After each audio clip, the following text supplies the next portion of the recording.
Hello guys, আজ আমরা বানাবো হ্যান্ডক্রাফট ফুলদানি, সেটাও আবার নেল পালিশের ডিব্বা দিয়ে। এই যে দেখছো আমার কাছে একটা নেল পালিশের ডিব্বা আছে, সেটাকে আমি রিমুভার দিয়ে ভালো করে পরিষ্কার করে নিয়েছি, গরম জলে ধুয়ে নিয়েছি। এটা তারপরে এরকম ক্লিন দেখতে হয়েছে। এইটা দিয়েই আমাদের আজকে পুরো ফুলদানিটা তৈরি হবে, সঙ্গে তোমাদেরকে ফুল বানানো দেখাবো। দেখো নেল পালিশের ডিব্বাটা পুরো ক্লিন হয়ে গেছে চারিদিক দিয়ে, যেটুকুনি আছে এক্সেস ওটা অতটা বোঝা যাবে না, তার জন্য কোনো প্রবলেম হবে না, কিন্তু পুরো কৌটোটা ক্লিন করতে হবে। আর এখানে দুটো আমরা নিয়ে নিয়েছি কালার, মানে ফেব্রিক, একটা হচ্ছে হোয়াইট ফেব্রিক আর একটা হচ্ছে নিয়ে নিয়েছি আমরা গিয়ে রেড ফেব্রিক। আর এখানে লাগবে হচ্ছে গিয়ে একটা সুতির টিস্যু, যারা স্পঞ্জ ইউজ করতে পারো স্পঞ্জও ইউজ করতে পারো, আমার কাছে ছিল না তাই আমি ছোট্ট একটা কাপড় নিয়েছি। আর হচ্ছে গিয়ে একটা তুলি, যেটা দিয়ে আমাদের ডিজাইন করতে হবে। তুলিটা তোমরা যে কোনো সাইজে নিতে পারো, চেষ্টা করবে একটু সরুর উপর নেওয়ার, যাতে ডিজাইনটা খুব ভালো হয়।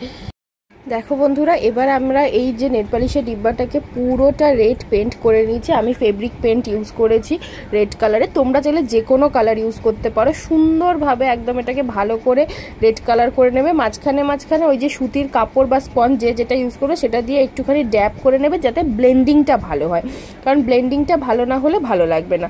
চেষ্টা করবে স্পঞ্জই ইউজ করা, তাতে বেশি সুবিধা হয়। দেখো আমি এটাকে সুন্দরভাবে পেন্ট করে নিয়েছি, আর এই যে একটু ড্যাপ ড্যাপ করে দিচ্ছি, দেখতে বেশ ভালোই লাগছে। পুরো বোতলটা আমি রেড কালার করেছি, তোমরা যে যা পারো পছন্দ মতো কালার ইউজ করতে পারো। আমার কাছে রেড ছিল আর রেডটা খুব উজ্জ্বল কালার মনে হয়েছে, তাই আমি রেড কালারটাকে ইউজ করেছি। এবার দেখো এইটাকে আমি একটু এয়ার ড্রাই করে নিয়েছি, মানে হাওয়ার তলায় একটুখানি 5-10 মিনিট মতো রেখে দিলেই ফেব্রিকটা পুরো শুকিয়ে যাবে, তারপর আর কোনো অসুবিধা হবে না এর উপর ডিটেলিংয়ে কাজ করতে। এবার আমি এর উপরে এই হোয়াইট ফেব্রিকটা দিয়ে ডিটেলিংয়ে একটু ছোট্ট ছোট্ট ডিজাইন করে দেবো, যাতে সে মানে ফুলদানিটা দেখতে আরও খুব সুন্দর আর কিউট লাগে। এই যে দেখো আমি এর উপরে ছোট ছোট হার্ট শেপ করে নিয়েছি হোয়াইট ফেব্রিক দিয়ে, আর কিছুটা দড়ি দিয়ে ওই উপরের মুখটা আমি কভার করে নিয়েছি অ্যাস্থেটিক লুক দেওয়ার জন্য। দড়ি অল্প একটু লাগবে, ওই ভিডিওটা আমার সত্যি বলছি নেওয়া হয়নি, কারণ একা হাতে করছিলাম, খুব প্রবলেম হচ্ছিল।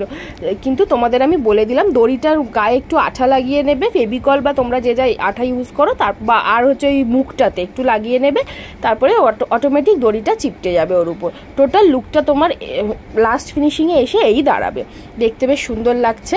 দেখো একদম শুকিয়ে গেছে, আর কোনো অসুবিধা হয়নি। আর এই হচ্ছে এবার আমাদের ফুল বানানোর প্রসেস।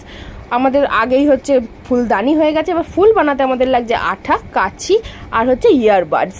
আঠাটা একটু ভালো নেবে, যাতে ইয়ারবাডগুলো চিপকানোর সময় খুলে না যায়। আমি নিয়ে নিচ্ছি এখানে ডেনড্রাইট আঠা, তোমরা একটু ভালো দেখে নিয়ে নিতে পারো। ডেনড্রাইট আঠাও আমি সাজেস্ট করবো, বেশ ভালোই তাড়াতাড়ি হয়ে যায়। আর নিয়ে নিয়েছি কিছু আমরা ইয়ারবাডসেই এই ফুলটা আজকে বানানো দেখাবো। আর হচ্ছে একটা কাঁচি। চলো এবার নেক্সট হচ্ছে তোমাদের ফুল বানানোর প্রসেসে দেখাই। প্রথমে ইয়ারবাডসের এই দুটো যেখানে কটন দেওয়া আছে, সেই কটনগুলোর সাইড আমরা দুটো কেটে নেব, আর একটা গোটা ইয়ারবাডস রাখবো, যেটা আমরা কোনো কিছু করব না, জাস্ট গোটা ইয়ারবাডটা থাকবে। আর অন্যান্য ইয়ারবাডসের দুটো দিক কেটে, এই যে দেখো এরকমভাবে দুটো দিক কেটে আমরা ওই যে গোটা ইয়ারবাডটা থাকবে তার সাথে চিপটে দেবো আঠা দিয়ে। সবশেষে লুকটা তোমার দাঁড়াবে এসে এইরকম। তোমরা আশা করি তোমাদেরকে বোঝাতে পেরেছি, বা তোমরাও বুঝতে পেরেছো, ভিডিওটা একা করেছি বলে নেওয়া হয়নি। আর তারপর উপরে দেখো টপে আমরা রেড কিছু ফেব্রিক দিয়ে দিয়েছি, যাতে আরও ইনহ্যান্স লাগে লুকটা ফুলটার জন্য। টোটাল আমার লুকটা এসে দাঁড়িয়েছে এই হচ্ছে আমরা আজকে আমার ছোট্ট হ্যান্ডক্রাফট, ছোট্ট একটা ফুলদানি নেল পালিশের ডিব্বা দিয়ে, আর ফুলটা হচ্ছে গিয়ে তোমার ইয়ারবাড দিয়ে। টাটা।